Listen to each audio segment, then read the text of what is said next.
Ven Señor Jesús, Maranatha. Ven Señor Jesús, Maranatha. Ven Señor Jesús, Maranatha. Si ven pronto, Maranatha.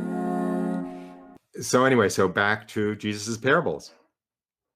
So anyway, he just gave this parable again, in obvious condemnation of the Jews' rejection of Jesus, the Jews' rejection of God, their Jews' rejection of Jesus, and therefore the promise that was given to the Jews being extended to all of mankind, the Gentiles.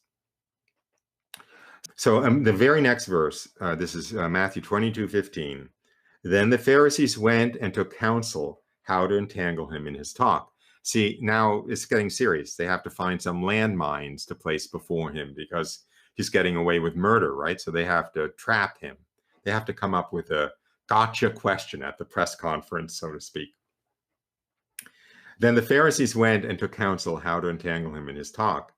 And they sent their disciples to him along with the Herodians, saying, Teacher, we know that you are true and teach the way of God truthfully and care for no man, for you do not regard the position of men. Tell us then, what do you think? Is it lawful to pay taxes to Caesar or not? Of course, because they were trying to trap him, because if they said pay taxes to Caesar, they could accuse him of making Caesar the king, whereas you're not supposed to have any king but God alone. And if they said, don't pay taxes to Caesar, they could accuse him in front of the Roman authorities as being essentially an insurrectionist, because Jesus was recommending that people not pay their taxes. So they thought this was a pretty clever trap, right? Tell us then, what do you think? Is it lawful to pay taxes to Caesar or not? But Jesus, aware of their malice, said, Why put me to the test, you hypocrites? Show me the money for the tax. And they brought him a coin. And Jesus said to them, Whose likeness and inscription is that? They said, Caesar's. So he said to them, Render therefore to Caesar the things that are Caesar's, and to God the things that are God's. When they heard it, they marveled, and they left him and went away. So not only did Jesus avoid getting trapped, but he actually, gave a very beautiful teaching about the difference between having no king but God, what that means, having no sovereign over one's soul but God, versus the things of this world that do belong to the authorities of this world. So, wow, he's pretty good. Okay, so that was the turn of the Herodians and the Pharisees. Okay, now it's the turn of the Sadducees, who don't believe in the resurrection. So they're going to trap Jesus with an unanswerable question about the resurrection. The same day, Sadducees came to him, who say there is no resurrection, and they asked him a question, saying, Teacher, Moses said, if a man dies having no children, his brother must marry the widow and raise up children for his brother. Now there were 7 brothers among us. The first married and died, and having no children, left his wife to his brother. So to the second and the third, down to the 7th. After them all, the woman died. In the resurrection, therefore, to which of the 7 will she be wife? For they all had her. But Jesus answered them, You are wrong, because you know neither the scriptures nor the power of God. For in the resurrection they neither marry nor are given in marriage, but are like angels in heaven. And as for the resurrection of the dead, have you not read what was said to you by God? I am the God of Abraham, the God of Isaac, and the God of Jacob. He is not the God of the dead, but of the living. And when the crowd heard it, they were astonished at his teaching. I have no intention to become political, okay? But we do have a political figure now in the United States who was famous for calling himself a counterpuncher. He waited until people attacked him before he would attack anybody, but then he would hit them twice as hard. And we see in these parables, I'm afraid, that Jesus is a counterpuncher, okay? Whenever these people attack him, he doubles down in his response. And his response not only deflects and neutralizes the attack, but actually doubles the counterattack. And we see that here, right? Because first, the issue of whose wife will she be, he handles that pretty simply. You don't know the difference between things on earth and things in heaven. And in heaven, these marriages are not the same way they are on earth. Let me put another little digression here. These 7 men married this woman because actually it was a religious obligation to marry your brother's wife if he hadn't given her any children. So anyway, so he handles that first question rather easily, the question part, but then he doubles down on their not believing in the resurrection. Remember, that wasn't their question.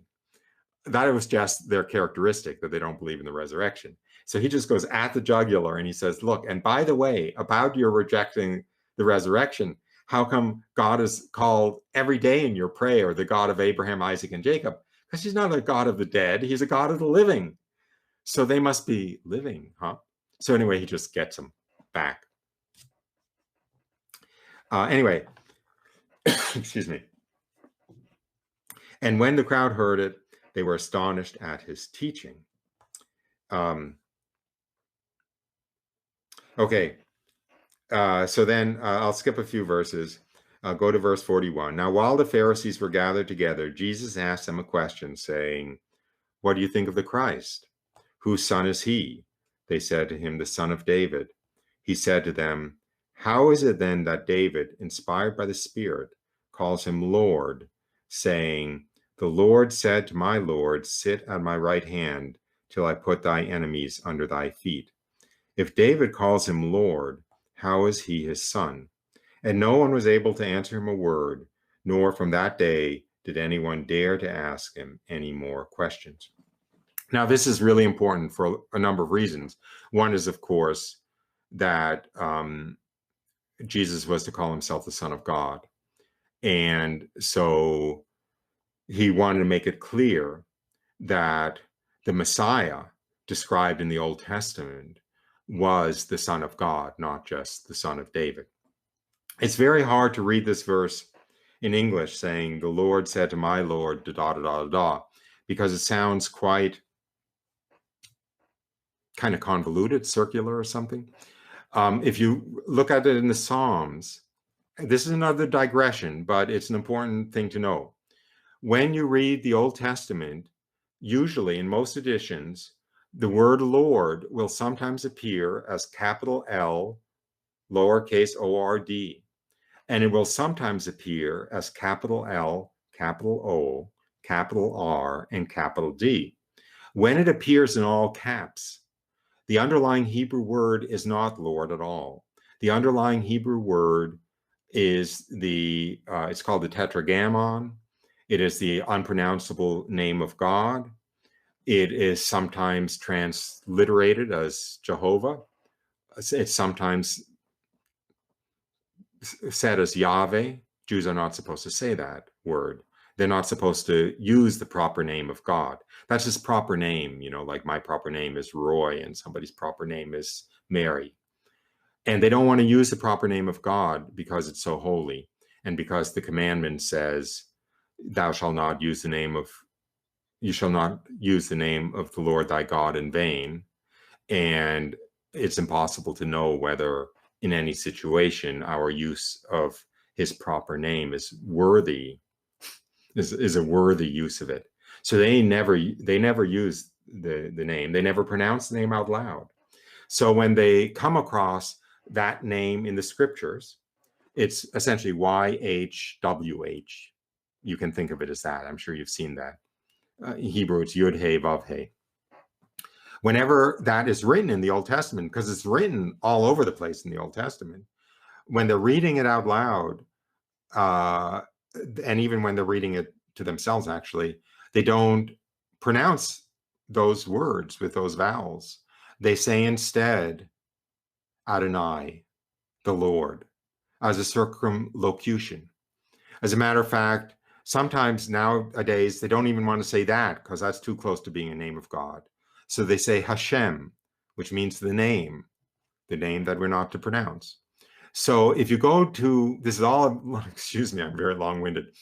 Look at the psalm in the Old Testament, and you'll see that one of those lords is in all caps, and one of them isn't. And that makes it clearer, because it's not, the Lord said to my Lord, but it's the proper name of God. Yahweh, I'll say Yahweh. Now, just between you and me, it's really interesting to think about that proper name of God, the YHWH. Is that the most holy Trinity, the three persons in one God? Is that the Father God? Or is that Jesus, the Son, who is also God? Anyway, it's really fun when you read the Old Testament and you come across that Lord in all caps to mentally substitute either the Father or Jesus or the most holy Trinity or whatever, and kind of, I don't know. Anyway, it's a good thing to do. Anyway, okay, so back to this. The Lord said to my Lord, etc. Clearly, the psalm is, David in the psalm is placing the Messiah at a level higher than David. So the Messiah can't just be the Messiah because he is the offspring of David, excuse me. And no one was able to answer him a word, nor from that day did anyone dare to ask him any more questions. And now we've finally got to chapter 23 in the book of Matthew. Then Jesus said to the crowds and to his disciples, the scribes and the Pharisees sit on Moses' seat, so practice and observe whatever they tell you, but do not do what they do, for they preach, but they do not practice. They bind heavy burdens hard to bear and lay them on men's shoulders, but they themselves will not move them with their finger. They do all their deeds to be seen by men, for they make their phylacteries broad and their fringes long, and they love the place of honor at feasts and the best seats in the synagogues and salutations in the marketplaces and being called rabbi by men. But you are not to be called rabbi, for you have one teacher, and you are all brethren. And call no man your father on earth, for you have one Father who is in heaven. Neither be called masters, for you have one Master, the Christ. He who is greatest among you shall be your servant. Whoever exalts himself will be humbled, and whoever humbles himself will be exalted.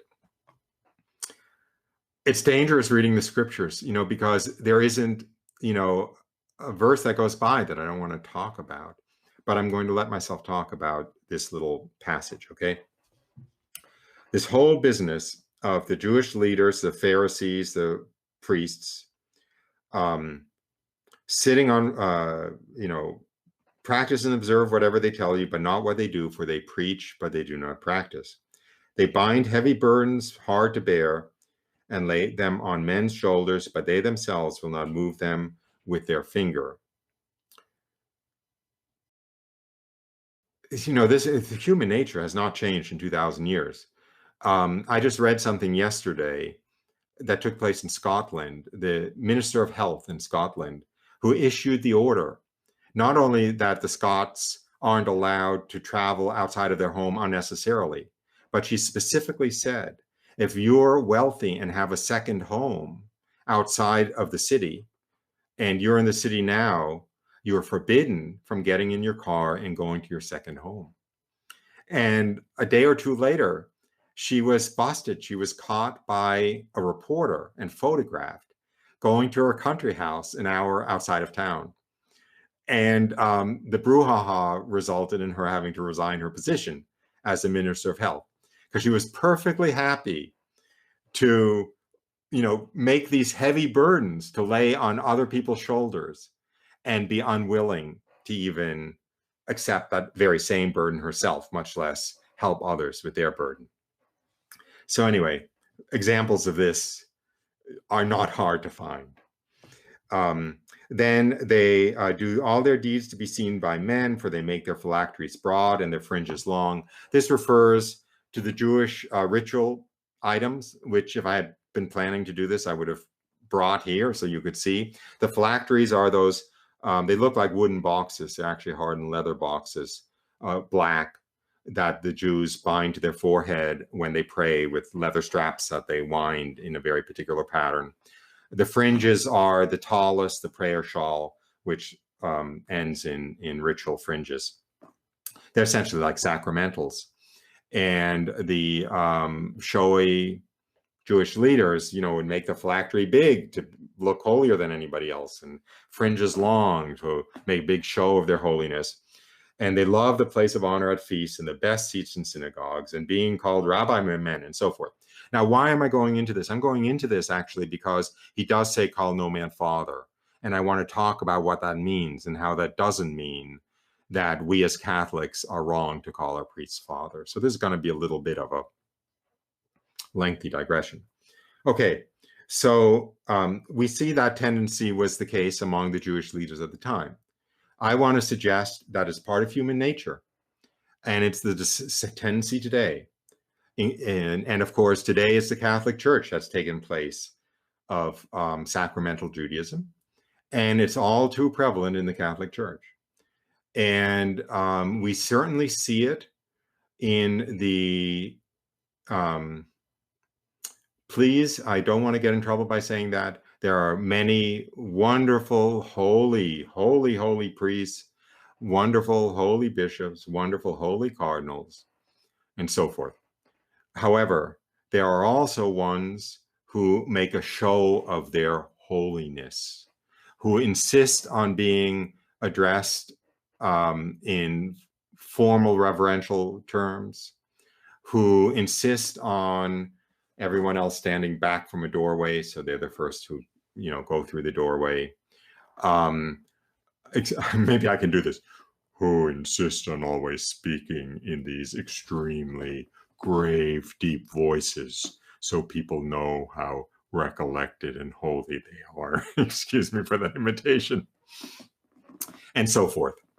And who place themselves as an intermediary between the people they are to serve and God.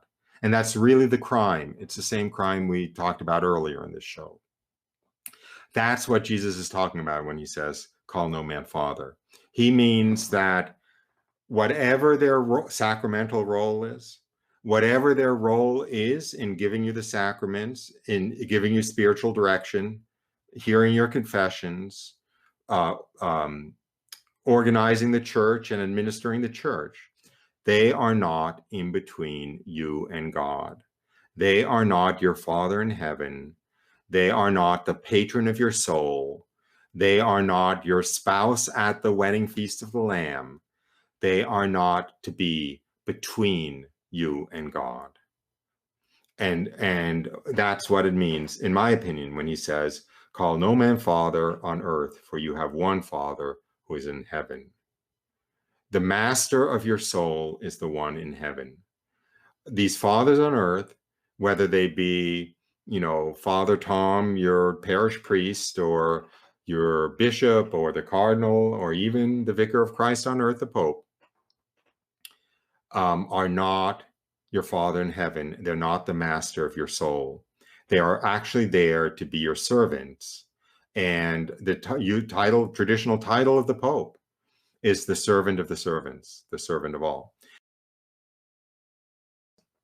I went to Rome on a Catholic pilgrimage. Of course, it was a sleepless night on the plane. It was a whole day of travel to get on the plane. So basically, you've been up for 24 hours. You're sticky, you're dirty.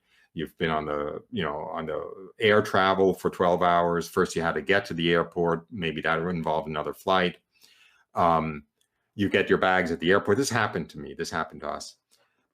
We take the train into Rome from the airport and take another train, I think, or a bus or walk. I don't remember, to where we're staying.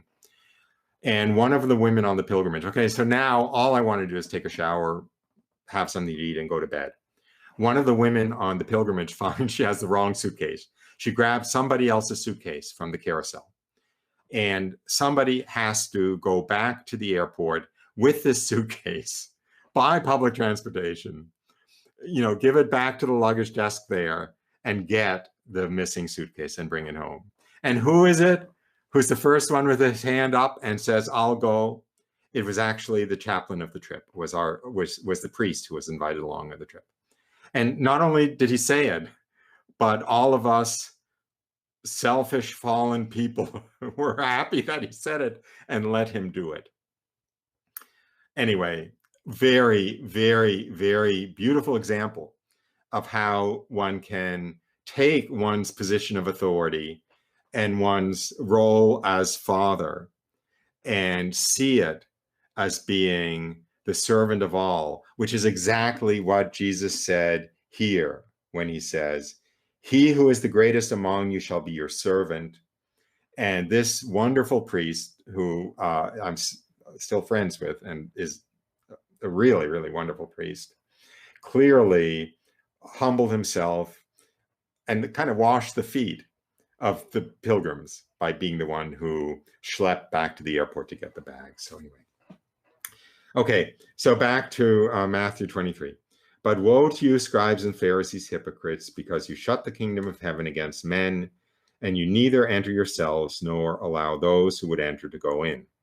Woe to you, scribes and Pharisees, for you cross sea and land to make a single convert, and when he becomes a convert, you make him twice as much a child of hell as yourselves. Little confession here. It says here, it says proselyte, not convert.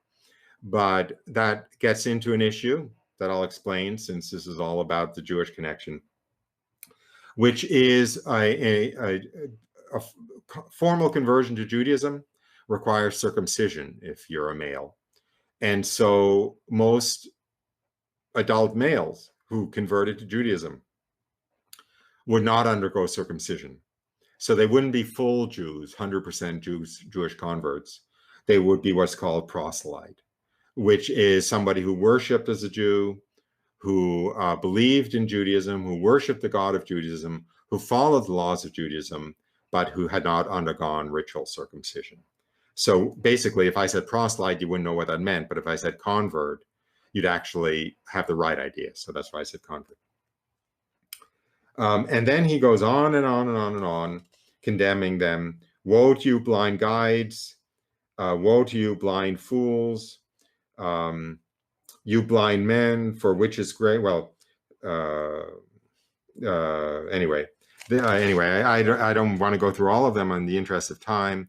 Woe to you, scribes and Pharisees, hypocrites, for you tithe mint and dill and cumin, and have neglected the weightier matters of the law, justice and mercy and faith. These you ought to have done without neglecting the others. You blind guides, straining out a gnat and swallowing a camel. Woe to you, scribes and Pharisees, hypocrites, for you cleanse the outside of the cup and of the plate, but inside they are full of extortion and rapacity. You blind Pharisee, first cleanse the inside of the cup and of the plate, that the outside may also be clean. Woe to you, scribes and Pharisees, hypocrites, for you are like whitewashed tombs, which outwardly appear beautiful, but within they are full of dead men's bones and all uncleanness. So you also outwardly appear righteous to men, but within you are full of hypocrisy and iniquity. You serpents, you brood of vipers, how are you to escape being sentenced to hell?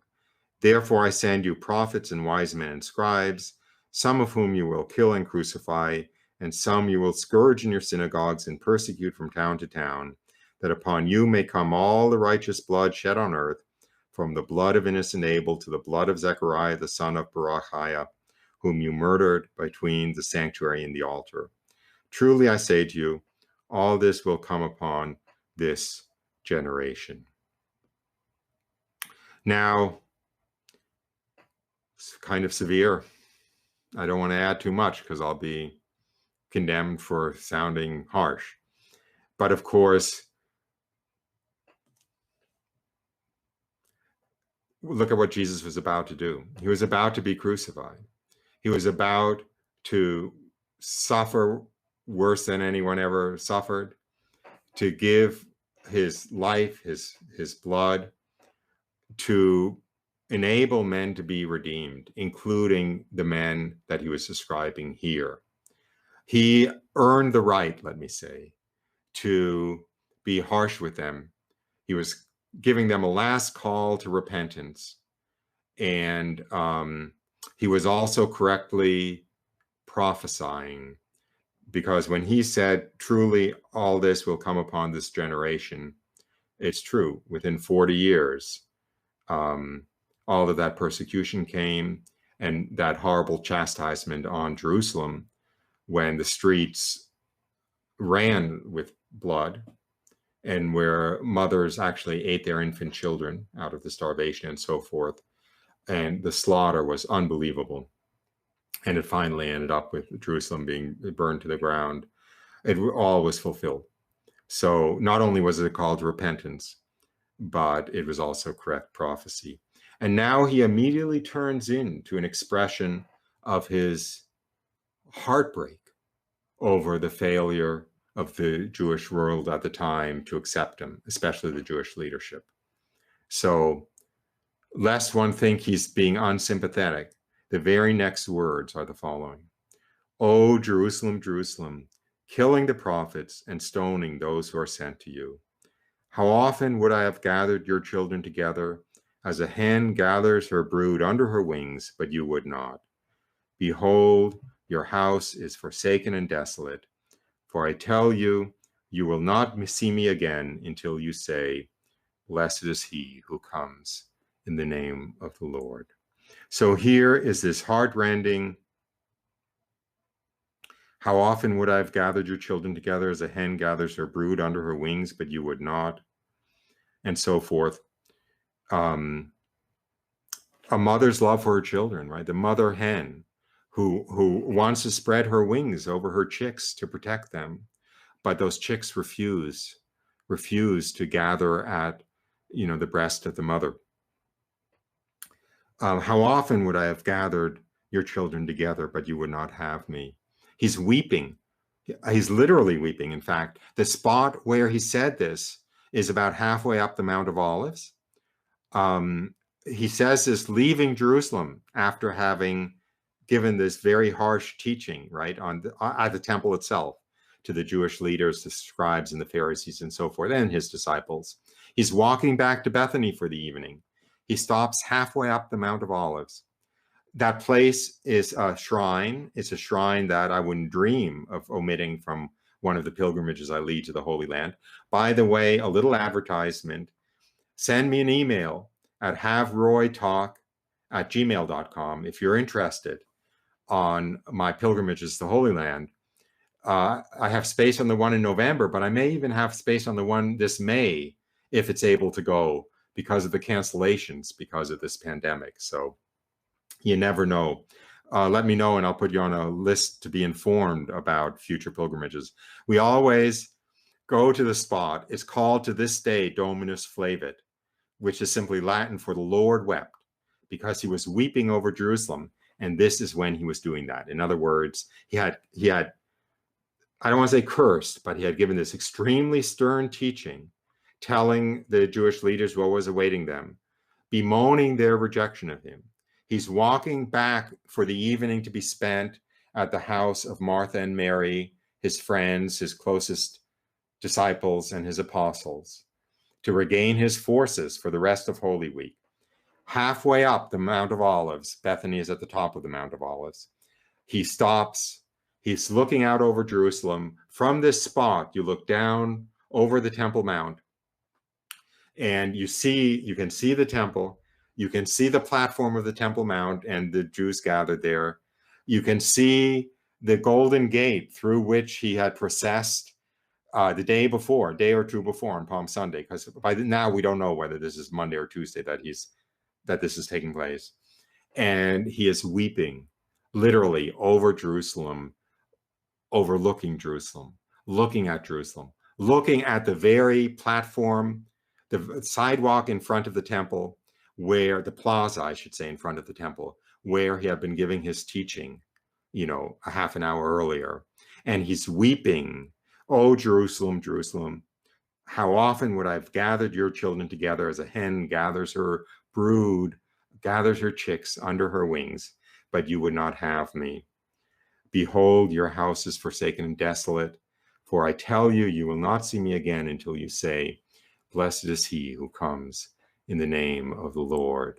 Baruch haba b'shem Yahweh." Blessed is he who comes in the name of Yahweh. That verse is the basis of the church teaching. It's in the Catechism of the Catholic Church, paragraph 674, that for the second coming to happen, there has to be a widespread, conversion of the Jews. Paragraph 674 says, quote, "The glorious Messiah's coming is suspended at every moment of history until his recognition by all Israel." And it cites this verse. That's his recognition by all Israel, is when they say, "Blessed is he who comes in the name of the Lord." When they say, "Blessed is he who comes," with reference to Jesus the Messiah, that is when he will come again. That is when they will see him again. "For I tell you, you will not see me again until you say, 'Blessed is he who comes in the name of the Lord.'" Paragraph 674, the glorious Messiah's coming is suspended at every moment of history until their recognition of all Israel. That's what this ministry is about on the one hand, understanding the Jewish roots of the Catholic Church, even of the sacraments, at least the Jewish prefigurements of the Catholic Church and the sacraments, but it's also about praying for the conversion of the Jews so that the second coming can happen. I am going to close the show at this point. I will pick up here tomorrow.